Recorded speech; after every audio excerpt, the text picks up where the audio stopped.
అందరికీ హాయ్ అండి. ముందుగా ఈ వీడియో చూస్తున్న ప్రతి ఒక్కరికి తొలి ఏకాదశి శుభాకాంక్షలు. మనందరికీ ఆ భగవంతుడు అష్టైశ్వర్యాలు ఆయురారోగ్యాలు ప్రసాదించాలని మనస్ఫూర్తిగా కోరుకుంటూ ఈ వీడియోనైతే స్టార్ట్ చేస్తున్నాను. ఇక మన ఛానల్ పేరైతే అమ్మ చేతి ఔషధం. ఇదేంది అమ్మ చేతి వంట ఉంటుంది, అమ్మ చేతి గోరుముద్ద ఉంటుంది, కానీ ఈ అమ్మ చేతి ఔషధం ఏంది అనుకుంటున్నారా ఫ్రెండ్స్? నేను ఆ పేర్లే పెడదాం అని అనుకున్నా ఫ్రెండ్స్, కానీ ఆ రెండు పేర్లు వేరే వాళ్ళు తీసుకున్నారు. కాబట్టి నేను ఈ పేరైతే పెట్టాను. ఇక మన ఛానల్ పెట్టడం యొక్క ముఖ్య ఉద్దేశం ఏంటంటే, చాలామంది చాలా వీడియోలు యూట్యూబ్లో పెడుతున్నారు. అందులో ప్రకృతికి పనికొచ్చేటివి, సమాజానికి ఉపయోగపడేటివి ఉన్నాయి, ఉపయోగపడనివి కూడా ఉన్నాయి.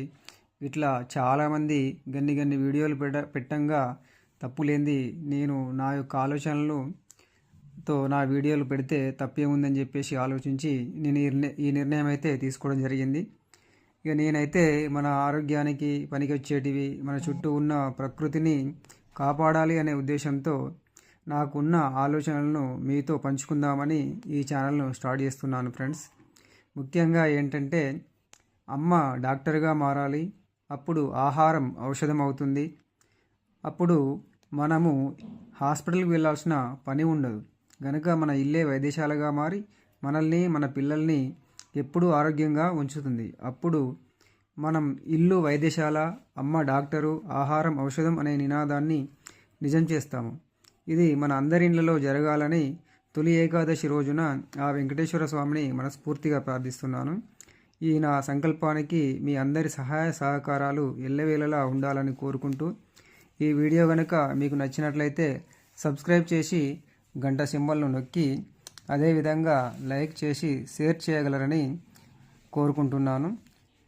ఇల్లు వైద్యశాల, అమ్మ డాక్టరు, ఆహారం ఔషధం అనే నినాదాన్ని స్ఫూర్తిగా తీసుకొని మన ఛానల్కు అమ్మ చేతి ఔషధం అని పేరు పెట్టాను.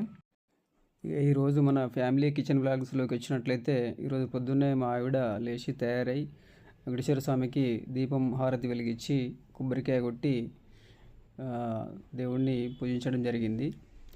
తర్వాత మా పాపను మా ఆవిడ కలిసి 5:30 వరకు రెడీ అయ్యి స్వర్ణగిరి టెంపుల్కి అయితే వెళ్ళడం జరిగింది. ఇప్పుడు దానికి సంబంధించిన ఫోటోలు మీరు చూస్తున్నారు. ఇక మేము రోజు తాగే వాటర్ అయితే మున్సిపల్ ట్యాప్ వాటరే వాడుతున్నాము. అదే రకంగా ఇత్తడి గంజులు అయితే మేము కొని 2 నెలలు అవుతుంది. ఇప్పటివరకైతే వాటిని వాడలేదండి. వాడమని మా ఆవిడకు చెప్తున్నాను, కానీ ఆమె ఇంట్రెస్ట్ లేకపోవడం వల్ల వాడడం లేదు. అదే రకంగా ఇప్పుడు మా కిచెన్ను ఏ విధమైన అలంకరణ లేకుండా నీకు చూపించడం జరుగుతుంది. మా ఆవిడ ప్రొద్దుటే లేచి స్వర్ణగిరి టెంపుల్కి వెళ్ళడం వల్ల ఆమె బియ్యం కడిగి నన్ను వండుకోమని చెప్పి ఆమె అయితే వెళ్ళడం జరిగింది. దాన్ని మీరు చూస్తున్నారు. అదే రకంగా పక్కన కనిపించే కడాయిలో వాళ్ళు పూరీలు చేసుకొని అయితే వెళ్ళడం జరిగింది, అక్కడ అల్పాహారంగా తీసుకోవడానికి.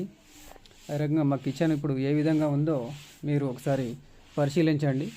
మా కిచెన్లో ఎక్కువగా స్టీల్ ఐటమ్స్ మరియు గాజు పాత్రలతో ఉన్నటువంటి ఆ డబ్బాలు అవే కనిపిస్తాయండి. ఇంతకుముందు ఈ కిచెన్లో చాలా వరకు ప్లాస్టిక్ డబ్బాలు అయితే ఉండేవి. అవన్నిటినీ మా మేడంకు నచ్చజెప్పి ఒప్పించి మెప్పించి అయితే అవన్నిటినీ నేను తీసేయించడం జరిగింది. ప్లాస్టిక్ వాడద్దు అన్న ముఖ్య ఉద్దేశంతో అవన్నీ కలిపి ఒక సంచి నిండా అవుతాయండి. అవన్నీ కూడా మేము గత 2-3 మంత్స్ క్రితమే తీసేయడం జరిగింది. మేము మా కిచెన్ని ఈ విధంగా మార్చుకోవడానికి, దశల వారీగా మార్చుకోవడానికి గత 1 ఇయర్ నుంచి వెళ్ళి ఆలోచిస్తూ అవన్నీ చేయడం వల్ల ఈ విధంగా మార్చుకోవడం జరిగింది. అయినప్పటికీ ఇంకా కూడా మనకు అక్కడక్కడ ప్లాస్టిక్ డబ్బాలు అయితే కనిపిస్తున్నాయి, మీరు చూస్తున్నారు. ఈ ఒక మట్టి పాత్రతో నేనైతే అందులో ఆవు పాలు కొని పెరుగు తోడేయడం జరుగుతుంది. చూడండి, ఇక్కడ చిన్న అన్నీ కూడా గాజుతో తయారు. ఇది పల్లీల పొడి అండి. ఈ పల్లీల పొడి మేము కూర వండి అందులో కూరలో వేసుకుంటాము టేస్ట్ కోసము, సాల్ట్ తగ్గించడానికి. ఇదైతే ఆవ నూనె అండి. ఈ ఆవ నూనె బాడీకి రాసుకోవడానికి తీసుకొచ్చాను. గత 1 మంత్ నుంచి వెళ్ళి ఇది వాడడం లేదు, అలాగే తెచ్చినప్పటి నుంచి వెళ్ళి. ఇది సాల్ట్ అండి. అదే రకంగా ఇది నువ్వుల పొడి.